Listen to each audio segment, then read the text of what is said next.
Guys, we only have this one life. Why not take the risk to live how you actually want to live it, to take that chance to go after what you truly want? And with that being said, I'm going over 6 of the most significant risks that have paid off in my life so far. So that way, hopefully it'll inspire you. It'll give you some hope that the risk that you're scared to take might just change your life. So before we dive into it, I want to give you guys a quick disclaimer that I have taken a lot more risk that I am talking about in this video. A lot of them didn't work out. A lot of them were ultimate failures. But the reality is, if you never take any risk at all, if you never give yourself the chance, then you're guaranteed to stay in the same exact spot your entire life until you take that chance and until you take that risk. So starting off with number 1, the risk that started this entire journey of where I am today, and that was dropping out of university. And a little context behind why I even dropped out of university in the first place is because I was a full-on degenerate. I was drinking, smoking weed, partying, just doing a bunch of pointless, meaningless activities that led me nowhere in life. I was broke, had no money coming in. I was listening to fake gurus in university on how to start a business. And that fake guru never touched 6 figures in her life, drove a Honda Civic to teach me on how I can make 6 figures. And it just wasn't the right place to be. Now, I didn't even wake up to reality, how shitty my life was until a year and a half going to university. And that was because I was so distracted by TikTok, Instagram, jerking off, smoking weed all the time, basketball, and never really sat down with myself and asked myself, what am I even doing with my life? What do I really want? And what do I want to achieve for myself? And never really took life's controls like a video game. And I was kind of in AFK mode, I was away from the keyboard in some other place. And to be honest, guys, this is a bit controversial, but it was after one significant shroom trip alone in my room in my friend's college dorm. And he was gone, so just me looking myself in the mirror, pretty much had they call it an ego death, or I died. I was looking at myself in the mirror. I died, went down and then came back up like a beautiful butterfly. I was like, oh man, I need to start taking control of my life. I need to do things how I want to do them and stop letting life happen to me and start making life happen for me. So decided from that point on that college really wasn't the route for me because I was just doing so many bad habits. I was not moving the needle forward in any way. I was losing money, losing brain cells, and most importantly, not learning anything at all and just destroying myself. So yeah, from that point on, 6 months after that, one more semester, I dropped out of college, and that was one of the biggest kind of turnarounds in my life.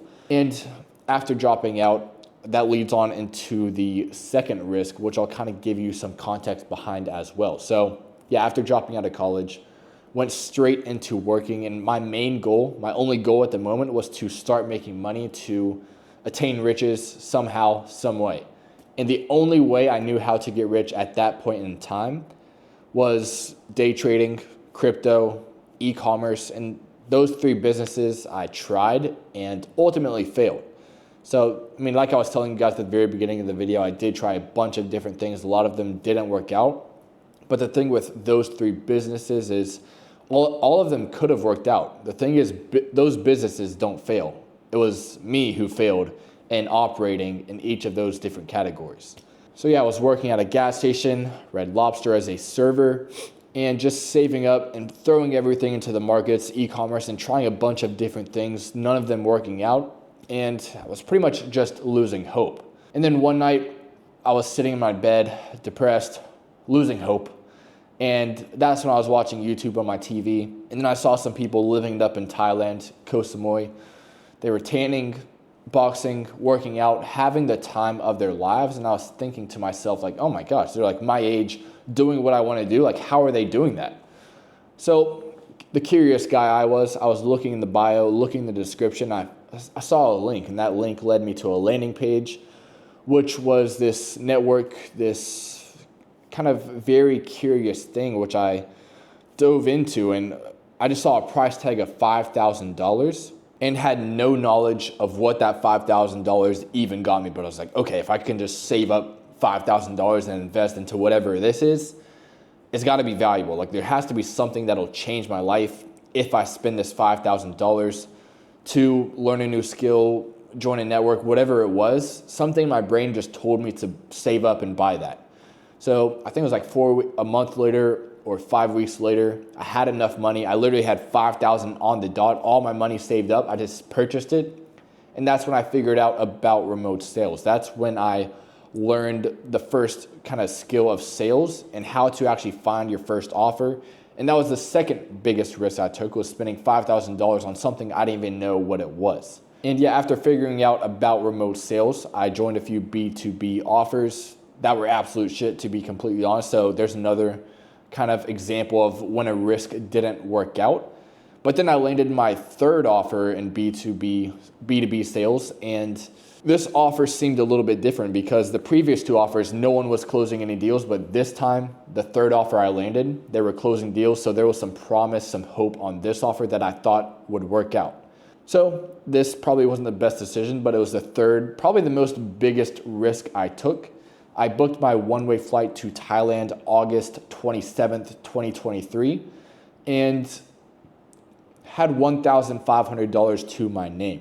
And I was on this offer. I had high hopes, high expectations. I thought this would be the offer that would save me from eating the bugs when I came out here to Bangkok, Thailand. But came out here with $1,500 to my name, worked for 2 months on this offer.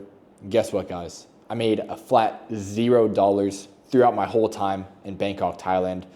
And then I did have to eat the bugs. I had to fast, couldn't pay for bills, couldn't pay for my girlfriend that I met on the second day I came here to Bangkok, Thailand, and things just were not looking so well.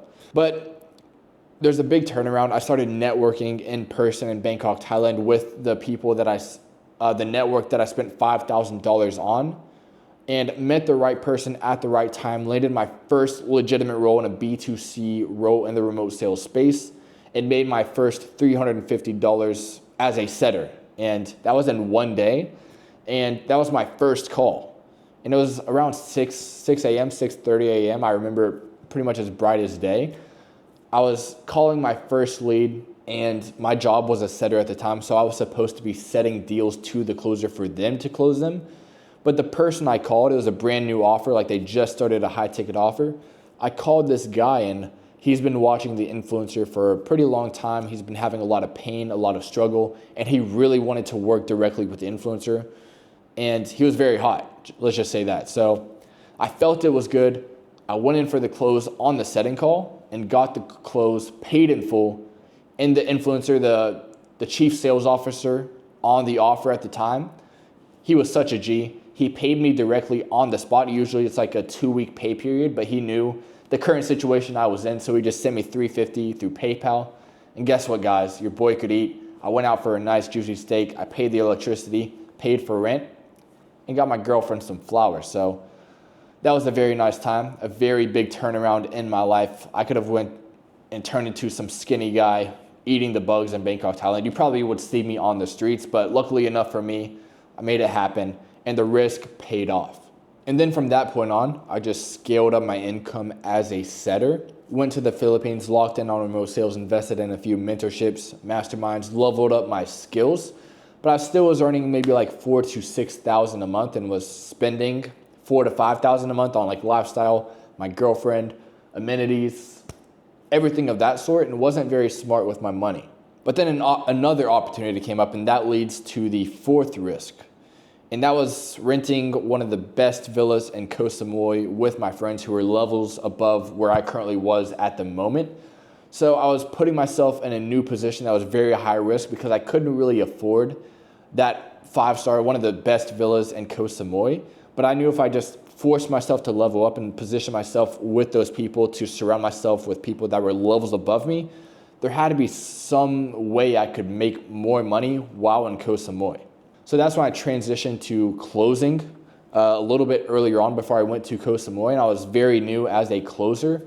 But then when I went to Koh Samui in that villa, I couldn't afford it yet. I was gonna pay my friend after the villa was kind of taken care of, after we stayed there and went back to Bangkok.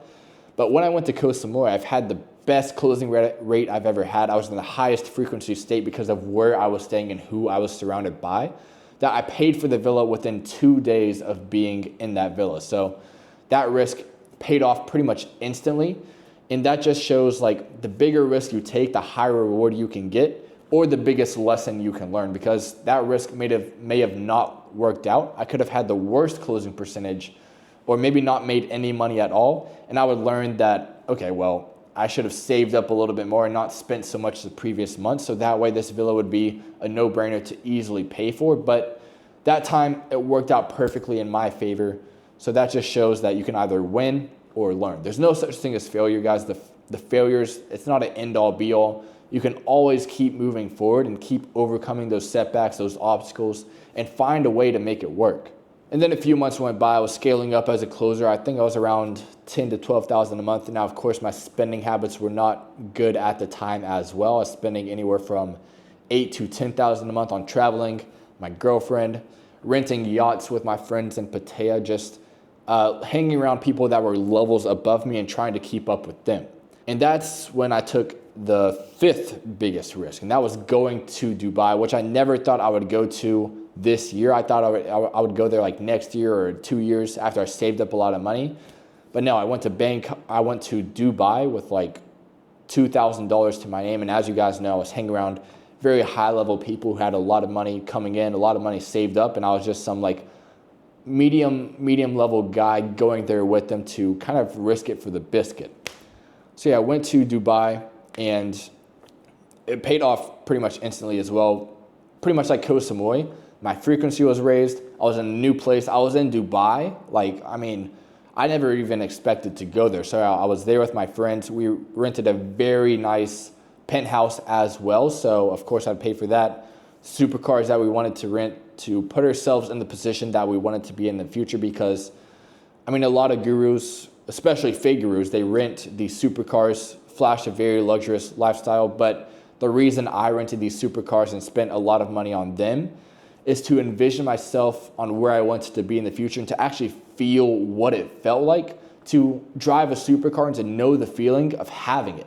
So that way it'll be easily attainable in the future, because I already know what it feels like, and that energy and that high frequency that I was in, I can always look back and envision myself driving it. So that way it motivates me even further. I can find ways and means of actually attaining them and owning one for myself. So if you guys are scared of looking like a fake guru or a guru or someone who doesn't really own a supercar, don't worry about that.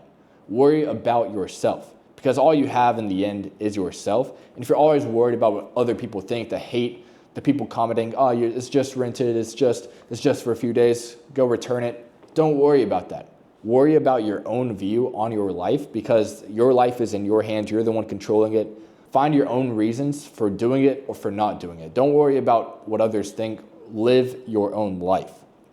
So yeah, Dubai worked out very well. It could have turned around for the worse, but it worked out pretty well in my favor. And then, yeah, we'll go over the sixth last, and it's probably least on this list, to be completely honest, guys, and that's just posting daily on Instagram and YouTube. Now, it hasn't had that big of a turnaround yet, to be completely honest, but it has allowed me to connect with very, very high level individuals just because of my brand and being able to showcase who I am on social media. Because social media these days is pretty much like your business card. And when these high level people are looking at my Instagram, they're like, he's boxing, smoking cigars, hanging with very hot girls, making money online, and is a G. So being able to showcase that online, people can kind of see who you are, especially if you're authentic and show who you really are on camera and aren't putting up like a mask, a front, something to impress others, and just showcase who you truly are. People can feel that, and they can see that through the screen, and they want to hang out with you. So that's what's happened with me. I've hung out with multi-millionaires, and they want to hang out with me, and I want to hang out with them and gain their insights, and they want to gain my insights. And it's a very equal transaction. So that way I'm not like asking for favors, asking for money.